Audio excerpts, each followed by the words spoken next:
Here we go then. It is episode 2 of what we are rather clumsily calling the Sunday night Serie A recap. We had the pilot last week. It was reasonably well received. Wouldn't say it was a huge success, but there were some people asking for more, so that's always nice. We'll take it if we can get it. Anyway, I digress. Just making my way out of the car park. Right, let's get started. Week 2, the clumsily named Serie A Sunday night recap with yours truly, Patrick Kendrick. Put that on a t-shirt. I have just watched Genoa 0, Juventus 1 in match day 2 of Serie A, and that's what we're here to talk about. We are going to be talking about week 2 of the 2025-26 top flight season in Italian football. And there are 2 games ongoing as we speak. Lazio Verona, last I saw it, Matteo Guendouzi had scored very early on for the Biancocelesti against the Giallo Blu. Let's talk about the game I've just witnessed, and then we'll work our way backwards. Juventus beating Genoa by a 0-0. Again, not the most convincing display from the Bianconeri, but just like they did against Parma, a clean sheet, a victory, and a goal for Dusan Vlahovic. Last week, it was a goal that made absolutely sure because Cambiaso had stupidly got himself sent off when they were leading 1-0. Jonathan David with the debut goal. Well, David had a chance to make it 2 for 2 for him this evening, but somehow he spurned a chance from a couple of yards out, volleyed it over instinctively after Yildiz had brought a fine save out of Nicola Leali. Juventus could have been out of sight. Leali was very good once a Juventus player, albeit never played for them. But Vlahovic came off the bench, and his old mate Filip Kostic, remember him? We did see him again at the Club World Cup very briefly, but he's back, came on, took a corner with that lovely left foot of his. Vlahovic with some very clever movement. He was stationed inside the 6-yard box and just darted back and was unmarked and headed it very convincingly into the corner. So what that means is Vlahovic, the player who has been up for sale for months, Juventus has been trying to get rid of him to anyone who will take him, albeit not at a cut price deal. They won't go lower than the 35 million euro asking price. It's all at a bit of a stalemate. They're not going anywhere with it because he's unwilling to take a pay cut. It's the best paid player in the league at €1 million a month, 12 million net a season. But having scored against Parma, he has now scored as well against Genoa. And this was a gol pesante. It was a crucial goal because without his header, Juventus probably get a goalless draw. Even then, they needed the crossbar to bail them out with the final kick of the game. Patrizio Mazzini heading it against the bar from Aaron Martin's corner. So what does that mean? That means Juventus have won 2 from 2, yet to concede. Much like Napoli, another game I saw this weekend. They left it very late. They did actually score with the final kick of the game, 95th minute. Andre Franck Zombonguissa with a strike very reminiscent of his header against Parma last season. That was early on in the campaign. That was when Napoli scored twice, in fact, late on to turn the result around. They trailed to a Antoine Boni penalty now of Inter, then of the Ducali. Albeit that was Enrico Del Prato in goal after Zion Suzuki had got sent off for coming charging off his line. So, Anguissa with an important goal for Napoli. They weren't particularly good. Cagliari were very organised defensively, shut them down, limited them to very few opportunities. But something I was talking about on commentary, it was a view espoused last night on domestic broadcaster Radio Rai, Filippo Gracia, saying that he believes at this stage of the season, the teams in the middle to lower portion of the table, for want of a better term, not to call them the small teams, they are very fit at this stage of the season. So they really focus on outrunning and matching the more technical opponents to make it hard for them. And we saw plenty of that between Napoli and Cagliari. We saw instances of it this evening as well at Marassi between Genoa and Juventus. The third game I witnessed was Milan finally getting their first win of the season after that terrible shock defeat to Cremonese on the opening weekend. And it could have been a lot more convincing than the 2-0 result they had at the Via del Mare against Lecce because they had the ball in the net several times. 2 goals ruled out. Gabbia for a shove on Lassana Koulibaly, a decision I didn't actually agree with, but it did allow us to see the referee explaining the decision over the loudspeaker, which is always nice to see a novelty in action. And But again, the rationale behind that is in Italian football circles, typically they say if there's a shove with two hands, it's going to be sanctioned. If it's one, you can probably get away with it. And that's why Gabbia was penalised. So there's that. Latterly, we saw another goal go in, and that was an open and shut case. Santi Jimenez went a little early, offside. Disappointing for him because in the subject of transfer speculation, there was all that talk about Roma maybe swapping Dovbyk for El Bebote, as they insist on calling him in Italy. But yes, Santi thought he'd scored, hadn't in the end, as it proved. But it didn't matter because in the end, Loftus-Cheek got his first goal in nearly 18 months, believe it or not, after a 10-goal haul in season one with Milan. He didn't find the net at all in year two.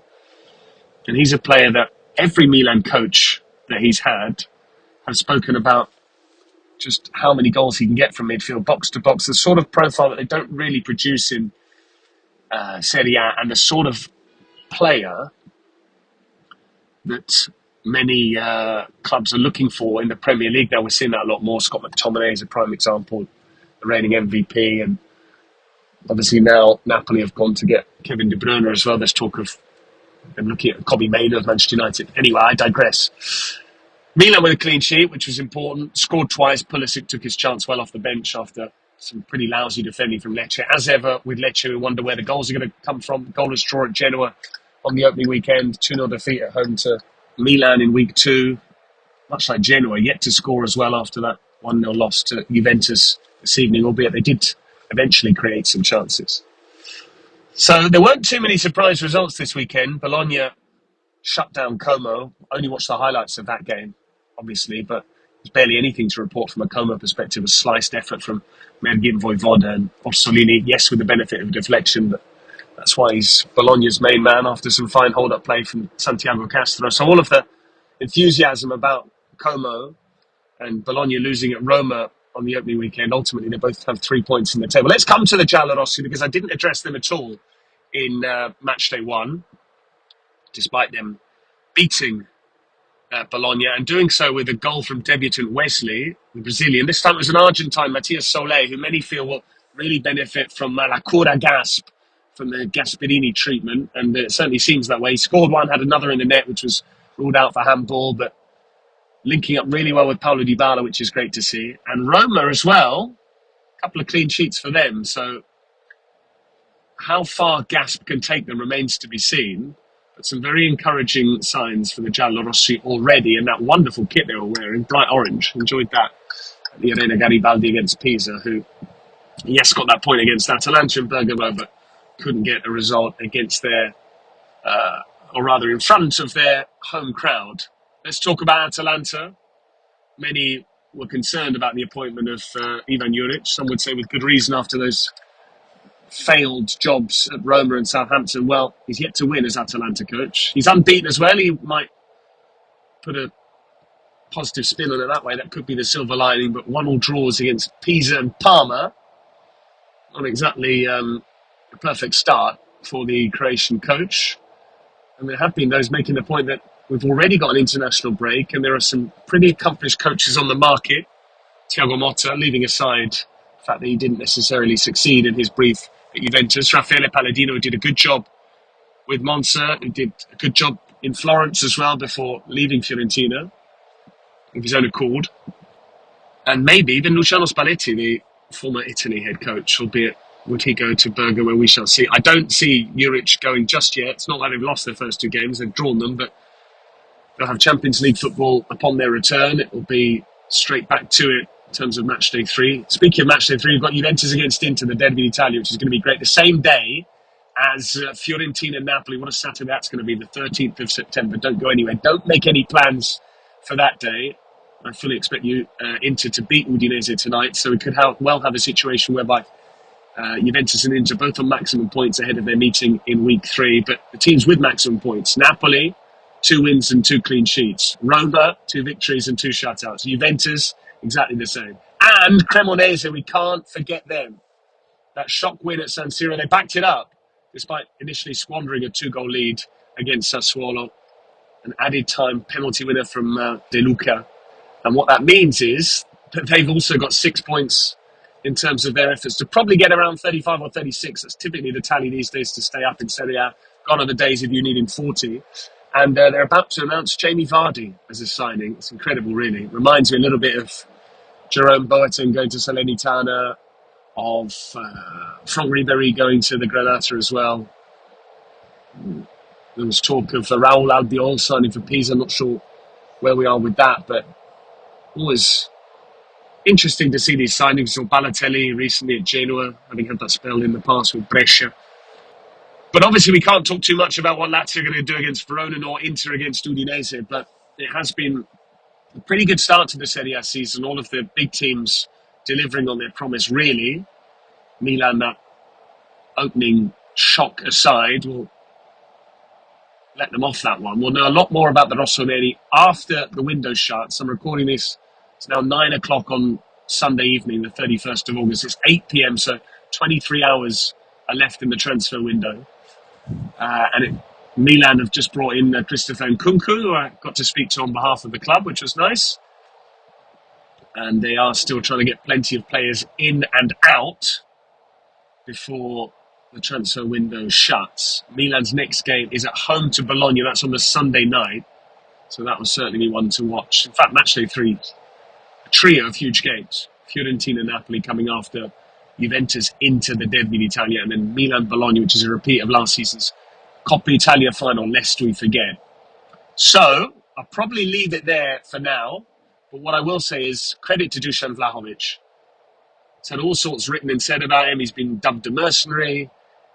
He's had his ability questioned. He's had his capacity to make an impact called into doubt. And yet scored against Parma what proved to be an important goal, because otherwise Juventus would have had some nervy final minutes playing 10v11. And crucially got the breakthrough tonight in a tricky game, an awkward game, an ugly game against Genoa, who are awkward opponents. Whether Vlahovic can be the 25-goal striker in Serie A that Juventus envisaged him to be and wanted him to be when they spent huge money for him mid-season all those years ago, remains to be seen. But what we do know is with Jonathan David and Dusan Vlahovic and Kenan Yildiz, Juventus will score goals. Again, I would question how many goals are going to come from other areas of the pitch. Not going to get too many from Manuel Locatelli. Kefren Turam can pitch in with some, got 5 last season, but how many is he going to score in total? So I still think they're a player or two light. Links with Zagrova of Lille, a player I know nothing about, I must confess.